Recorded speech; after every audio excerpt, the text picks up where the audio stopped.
បាទអនុញ្ញាតសូមគោរពនឹងជម្រាបសួរបងប្អូនទាំងអស់គ្នាបាទគណៈពេលនេះដែរខ្ញុំបាទគឺស្ថិតនៅក្នុងបាទចំការដងប្រេងបងប្អូនបាទចំការដងប្រេងរបស់លោកអង្គញាមងរទ្ធីយើងនឹងបាទហើយពេលនេះគឺយើងបាទមិនមែនដកផ្សិតដូចមុនទេគឺយើងទៅរកបន្លែកសាំងទៀបទាំងអស់គ្នាបងប្អូនបាទឥឡូវកុំឲ្យខាតពេលយូរតោះយើងទៅរកកសាំងទៀបទាំងអស់គ្នានោះគឺនៅជើងបងប្អូនបាទតោះទាំងអស់គ្នាអូនេះបងប្អូនអើយនេះល្អហើយវាតោងតាមគល់ដងហ្នឹងបងប្អូនបាទនេះមើលដើមវាកសាំងទៀបហ្នឹងអូល្អមែនតើវាដុះឡើងតាមដើមដូងហ្មងដងប្រេងបងប្អូនបាទនេះដើមដងប្រេងឡើងខ្ពស់ឡើងក៏លួចវាដុះទៅតាមគល់ដងអញ្ចឹងបាទល្អហើយឡើងខ្ចីឥឡូវយើងបាទបន្តទៅមើលកសាំងទៀបយើងទៀតបាទនេះគៀននេះឥឡូវនេះមើលលឹកអញ៉ៃកសាំងទៀបនេះខ្វះទេបងប្អូនអើយព្រៃដងបាទបងប្អូនណាចង់ញ៉ាំបាទតម្លាក់ទីតាំងតម្លាក់លេខទូរស័ព្ទមកបាទចាំអេដមីនបេះផ្ញើបាទបេះផ្ញើយកទៅឆាសាច់គោបងប្អូនបាទ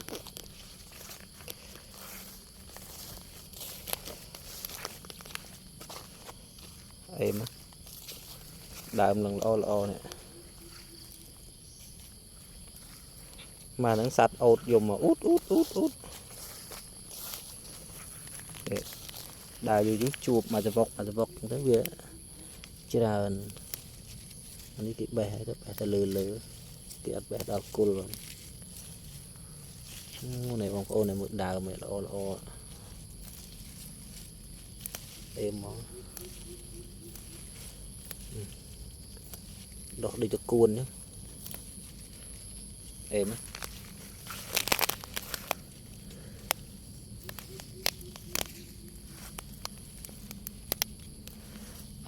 កសាំងទៀបហើយសាច់គោមកដល់ហើយអ្នកនៅទីណាអ្នកនៅតាមផ្សារអើយឬនៅតាមត្រីអូល្អ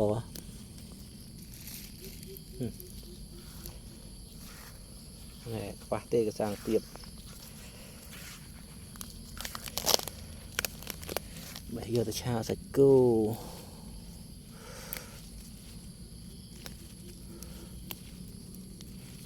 នេះវានៅខ្ចីបងប្អូន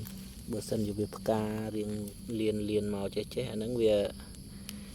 ងចង់ចាស់ហើយបាទតែមិនថៃទេបាទចាស់ក៏នៅតែដើមវានៅទុនជ្រីកឆ្ងាញ់បាទវាមិនចាស់ប្រហែលទេបាទអាចទទួលទានបានវានៅអេមអស់បេះបានមកកណោហើយចឹងយើងបេះបានហើយបងប្អូនបាទឥឡូវយកទៅឆាសាច់គោ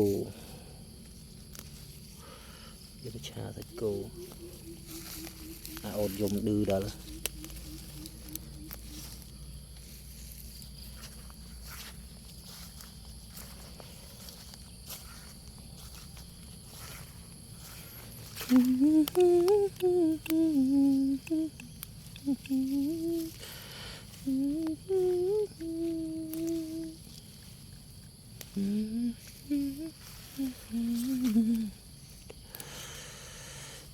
ច្រើនណា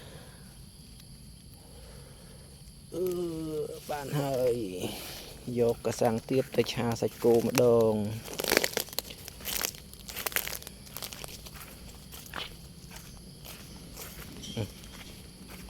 ឡានដឹកជ្រូកក៏មកដែរបងប្អូនបាទឡានដឹកជ្រូកមក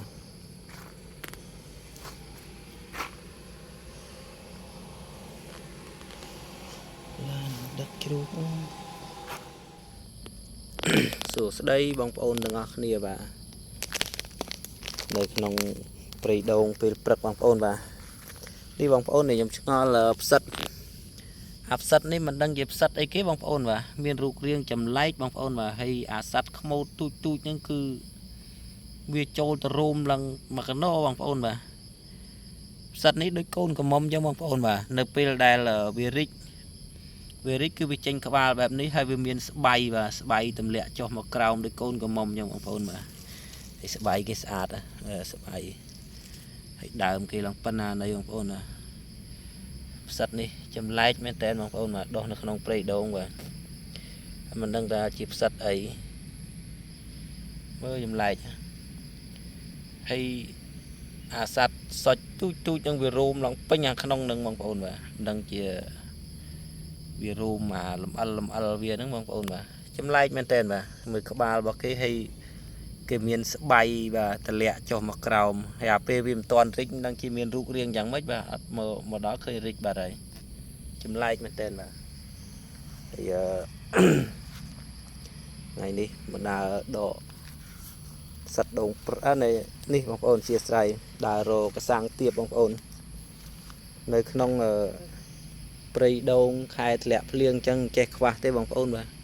រឿងអីហូបចង់ដកផ្សិតបងប្អូនបាទហើយថ្ងៃហ្នឹងយើងអត់ដកផ្សិតទេបងប្អូនបាទឥឡូវមកដើររកកសាំងទៀបចេះខ្វះទេបងប្អូនអើយនេះសិតតែដើមកសាំងទៀបវាដុះមួយយើងដើរសំអញ្ចឹងបងប្អូនបាទ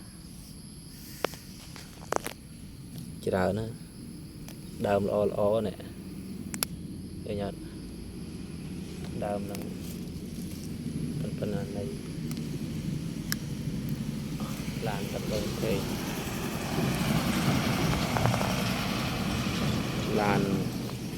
ហ្នឹងគឺគាត់ដឹកផ្លែដូងប្រេងទៅដល់នោះ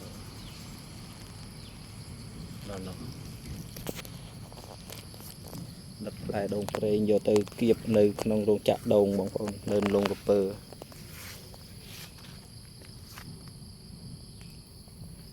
បាត់សាំងទៀបទៅនៅនេះបន្លែសាំងទៀបដល់ខែចរិតបងប្អូនបាទខែចាប់ដើមខែ10ជុំហើយហ្នឹងខែ11ហ្នឹងគឺដល់ខែចរិតទៀតចរិតយំមកទៅហឹងពេញព្រៃដូងបាទដើរជីកចឹងទៅបាទនេះកសាំងទៀបនេះវាអត់ទៅល្អកន្លែងខ្លះល្អកន្លែងខ្លះអត់ទៅល្អចឹងបងប្អូនបាទនេះវានៅកប់តាមស្លឹកដូងដល់វែកទៅល្អបន្លែប្លុកហើយកសាំងទៀបនឹងដែរបាទគឺយើងយកវាទៅត្រឡប់ខ្លាញ់ឆាត្រឡប់ខ្លាញ់បងប្អូនឆ្ងាញ់តើដាក់ម្រេចតិចមកបាទសាច់គោតិចមកឬមួយក៏ឈាមជ្រូកឈាមជ្រូកអីចឹងបងប្អូនបាទដាក់ឆាជាមួយកសាំងទៀបឡប់តិចមកបាទឆ្ងាញ់មានរសជាតិឆ្ងាញ់អេមតែម្ដងបាទហើយនេះបងប្អូននេះដើមល្អដែរហ្នឹងតែយើងដើរសំមួយវាដុះវាមិនច្រើនគ្នាវាដុះទៅនេះតិចទៅនោះតិចចឹងបងប្អូនបាទតែมันខ្វះទេច្រើនណាហើយយើងទៅទិញគេក៏1គីឡូ 5-6 ពាន់ដែរបាទកសាំងទៀបនេះដុះឡើងញ៉ៃនេះតែវានៅទូចពេកទៅមើលខាងនោះទៀតអូនេះបងប្អូនអើយនេះល្អហើយវាតោងតាមគល់ដូងហ្នឹងបងប្អូនបាទនេះមើលដើមវាកសាំងទៀបហ្នឹងអូល្អមែនតើវាដុះឡើងតាមដើមដូងហ្មងដូងប្រេងបងប្អូនបាទនេះដើមដូងប្រេងឡើងខ្ពស់ឡើងក៏លួចវាដុះទៅតាមគល់ដូងអញ្ចឹងបាទល្អហើយឡើងខ្ចីលោកបងប្អូនឡានដែលគេដើរប្រមូលដូងប្រេងតាមព្រៃដូងអញ្ចឹងបាទមានអ្នកដើរចាក់អញ្ចឹងទៅចាក់គោតាមផ្លូវអញ្ចឹងទៅបាទដល់ពេលហើយមានឡានគេដើរប្រមូលតាមផ្លូវអញ្ចឹងបងប្អូនបាទដូងប្រេងសកម្មភាពគាត់លើកបោះ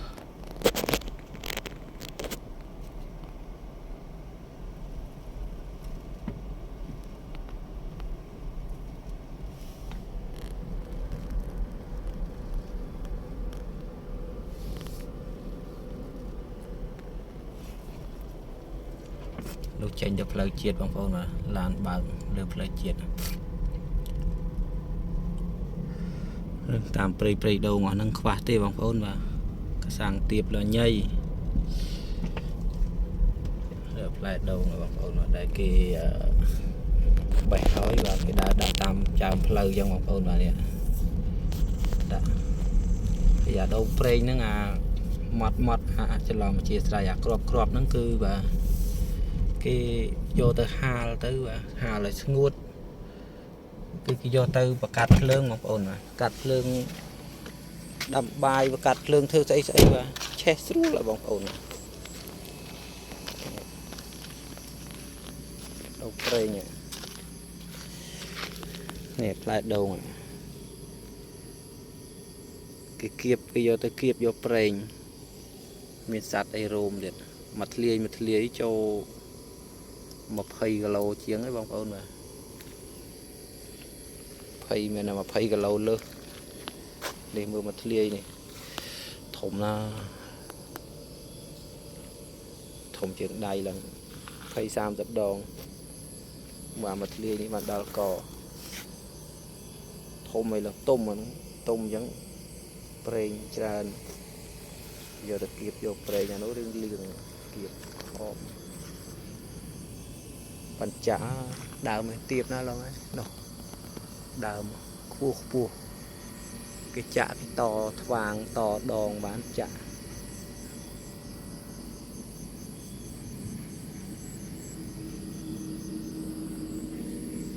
ដូងប្រេង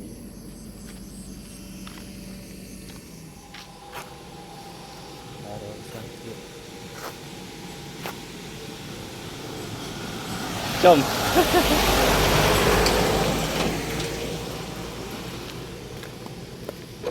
này bông phao này đang làm cái nào này cái nhà và nắng cha sạch cô em mà ở con bông phao bà chụp kia này vẽ cha sạch cô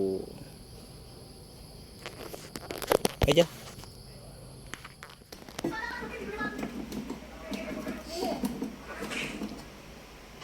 sang tiền